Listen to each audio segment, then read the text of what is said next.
Hey guys, what is up? Today is episode 20 of Let's Talk, and today we got a very special guest, my brother, Jacob Webb.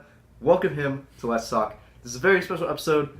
I've been doing this almost for 6 months now, every single weekend, and it's been a great journey. But we're going to be talking today about pro video games, because my brother knows a lot about it, and he's dabbled in some of the technologies that have went into gaming and everything. I don't know. That was bad, but he knows a bunch. All right, so we're gonna talk to him about him. So Jacob, what video games are you playing right now? Right now, I kind of have been playing Black Ops 4 some when it came out. Before that, I was really big into Fortnite. I have like a couple hundred wins in that game. But then right now, I'm just starting to get into League, and I'm like 8 years late to like the most played video game in the world. But it's pretty fun. It's really competitive. It's a game where you have to think a lot. Because I've played games where, it's all about mechanics and it's all about skill. But I think League, as I get older, I like to think a little bit more. There's a lot of knowledge that goes into playing that game. It's not all about just being fast. It's about knowing what to do and when to do it. So I guess the older I get, I like that more and more. But yeah. Yeah. Do you know when that game came out? League of Legends is about 8 years old. Other games. the game that I played most competitively was Counter-Strike. Mm. That game's like 20 years old almost, and I was like top 1%, top 0.07%, top 0.7%, and that's definitely the game that I am the most competitive, or was the most competitive at. Yeah. Played about 5,000 hours So like the first, if you were gonna say like the first online game you would play, would that be Halo? I guess the first game that I really played online. I got Xbox Live to play Halo 3, and I got to that game maybe a year late, but I don't know, I got the Xbox 360, so I don't know, maybe 10 years old, so I started playing online competitively, I guess. But there was like competitive matchmaking component to Halo, and it was like leveled 1 to 50, and I remember playing that. I got pretty high, maybe like 30s or 40s, which wasn't that high, but I was like a little kid, so yeah, pretty fun. Yeah, so like, you never played Halo competitively. You just sort of like I guess like really, me and my buddy in middle school started playing Call of Duty a lot because he got me into that, and I would say the first game I really got into with the Call of Duty series was Modern Warfare 2, but then also Black Ops and Modern Warfare 3 I really started to play a lot, but I was always just casual. We never really played anything competitively. But then when Black Ops 2 came out, they had like competitive matchmaking, and there was like tiers, like bronze to like I think it was platinum, platinum and then diamond, similar to League, anyways. And I remember I reached the max rank for that game, which was like diamond, and there was like a series where it was like a season. I got really high, like ended like in one of the highest brackets for that. So like you never really played competitively for Halo, but did you? When did you hop into the Call of Duty like franchise, like Black Ops 1, Modern Warfare 3?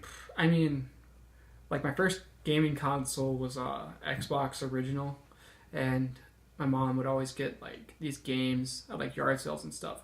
I guess that's how I really like was introduced to Call of Duty. But like the first shooter I ever got into was Halo, and the reason I got into that is because my dad kind of got an Xbox for himself, and we had a playroom closet, and at the top of the closet there was always this game. I knew nothing about the game, but like I could see the case, and I was like, yeah, this game looks pretty sick. Mm-hmm. Like this game looks like it could be pretty fun. So it was Halo, and I remember when I was like 7 or 8, I like convinced my parents, and because this game was rated M, so like I was like 7 or 8 year old, and I like always wanted to play it, and finally my dad was like, all right, you can play it, and me and my friend would just play like the campaign over and over. Yeah. So you played the Halo franchise a bit, and then Call of Duty, and then from console you switched to PC, right? Right. Yeah. So like, I don't know, maybe my 10th grade year of high school, I started playing. My friends were all big PC gamers. They were like, there's this game called Counter-Strike, and it's like, I don't know, it's like really fun, and I was like, all right, whatever. So I started playing with them some, and I was playing on a MacBook Pro, with just a Razer mouse and just the Mac keyboard.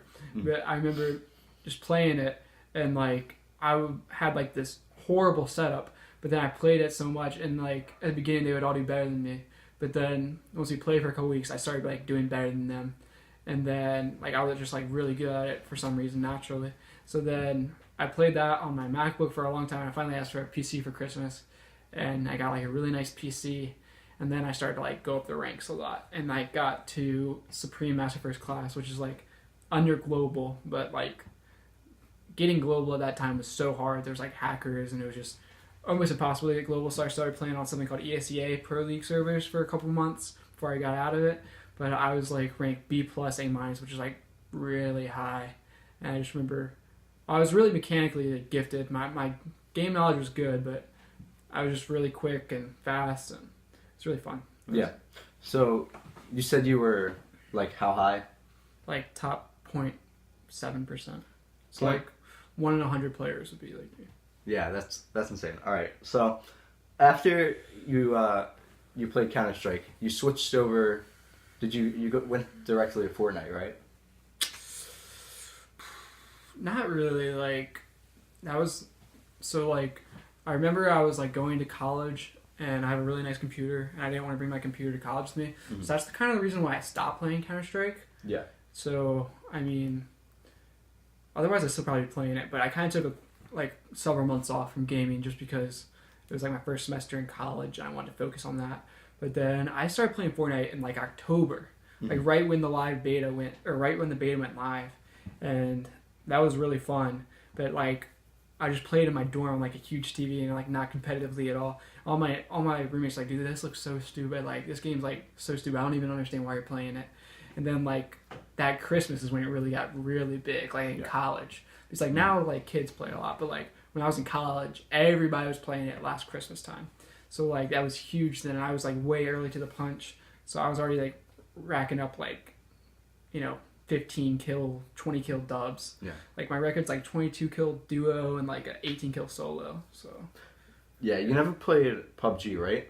I never really got into PUBG. I mean, I didn't have my PC either, but I don't know. I think that those games are fun, but like the best thing about Fortnite is that you can just like run at somebody and like build your own cover, and like you can play super aggressively. It's like whenever I play video games, that's like my thing. Like I don't like to sit around like with any sport I ever play. I play tennis as well, and like I'm not the type of person that just like passively plays the game. I like to be aggressive, and Fortnite's the best for that. Especially when people are a lot worse. Now you're like almost forced to play more passive because a lot of the players are good. But when people are bad, you can just run at people. Like every person I saw, I just go out no matter what. Yeah. So Yeah. So you played Fortnite a lot. You didn't really play competitively, but you had like a few hundred wins. Mm-hmm. But after, so why did you stop playing Fortnite? Because I know you had like. Well, like I think battle royale games in general, like the entire population gets better, it's gonna become less fun because you have to play more passive. You're gonna get lower kill wins. Because like back in the day, you just run around in the last circle or two. There should be 20 people alive because everybody's just hiding. Now everybody plays aggressive. Everybody wants to like get a lot of kills, and it's just like not that much fun when everybody's trying to do that. Yeah. So you sort of lost interest in Fortnite because of that reason, and then you switched to League of Legends, right? Yeah, I mean, there were a couple games in between, but definitely like League of Legends is like the game I'm trying to get into right now. Yeah. So I know you have a friend that plays League. Yeah. So like when we were talking about my Counter-Strike and being in like the top 1%, that's pretty impressive. But League of Legends like competitive is just like another level of like intensity, like grind, and he's like top 0.00%. Like he's like 1 in 1,000 players is gonna be as good as him. There's like 200 people in North America that are as good as him. So Yeah. he's like top tier, like challenger level. So Does he get he doesn't get anything for that, does he? now, I mean, Just, like even as good as he is, like the actual pros are just so much better. Like they could clap him. So Yeah. Okay. So if we talk about just pro gaming in general, you'd say League is the biggest, correct? in the world, definitely. I mean, I think Fortnite's really big right now, but I think that game, there's never going to be an actual competitor to that game. It's all randomly generated, what guns you're going to get, when are you going to run into people. Like League, everything is like, every game is completely balanced. Like, it's probably I think Counter-Strike's probably the most balanced game that's ever been made. besides like actual video games, Counter-Strike just has not changed for like 20 years. And the maps, they don't really change either. It's just like super competitive. But I mean, League as well is just super competitive. Yeah. So, like you're saying, what makes these so popular is that like is it like a memorization thing? So like my friend who's really good at League, what he's told me is it's like taking a multiple choice test with 1,000 questions over and over. And 990 of the questions are going to be the same every time. And you got to know those by heart. But then there's 10 to 20 questions that pop up. And you got to figure out, like, how you want to do that or how you want to deal with that. So, I mean, a lot of it is, like, memorization, just seeing the same thing over and over again, knowing what to do. Mm-hmm. Then there's also, like, mechanic, like, how fast can you get, how efficient can you be at doing something over and over. So, yeah. Yeah, so League's the biggest game in the world, and then after that you'd say it would be CSGO, competitive-wise, right? Yeah, I mean, there's some weird games as well, like StarCraft and, like, Dota 2, which is also a MOBA, but probably Counter-Strike and League are, like, probably the most followed sports. Yeah, so so if we're talking about the game you were best at, you would either say CSGO or Black Ops 2, correct? Black Ops 2, probably, yeah. Yeah, definitely Black Ops 2. So, like, was there, like, a competitive market for Black Ops 2? Dude, I mean, like, Call of Duty at that time was, like, up there with, like, especially in North America. Maybe not worldwide, League has just been so dominant, but, like, in North America, Call of Duty Black Ops 2 was probably the peak of Call of Duty competitiveness. I think that game was balanced so well. The maps were so good. I think that was, like, if they just kept that game, that would have been great. Yeah. Would you say there's like there was a competitive field like CSGO has now for Black Ops 2 back when it was like its peak? Yeah, I mean, they were definitely similar, both first-person shooters.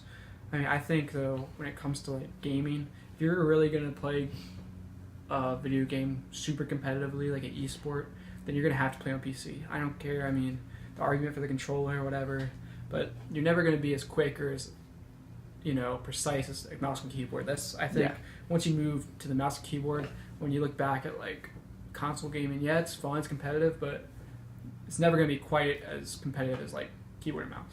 Yeah, so you said BO2, like, that was pretty much the peak of the franchise. Mm-hmm. Black Ops 4, that's not really a competitive thing, is it? I mean, there definitely is, like, a competitive, there's always going to be a competitive scene for most games like that. Yeah. But, I mean, it's just nowhere near the size that it was. Like, me and my friend, we just hop on and watch, like, MLG games. Yeah. And, I haven't done that in years with Call of Duty, so. Mm-hmm. Yeah. So, if we go back to CSGO, what would you say made you such a good player? Like, what made you so much better than your friends? Well, I think a lot, like, in Counter-Strike, you have to know what to do. Mm-hmm. You have to know the maps. That's, like, really important, is to know the maps and to know the features of the map. Like, memorize, like, completely. Know exactly where people are going to come from.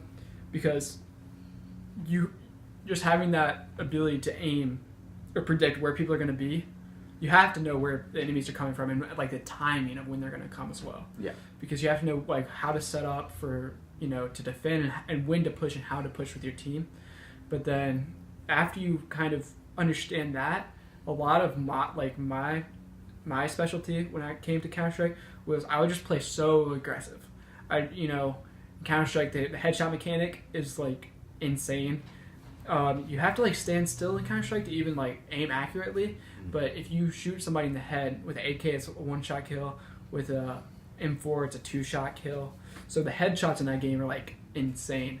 I mean, there's a Deagle, which is a $700 pistol, and that can kill a person in one shot to the head. I mean, it's really difficult to use. But if you can master that, I mean, So when it came to me playing at that highest level, I mean, I played every day for an entire year straight.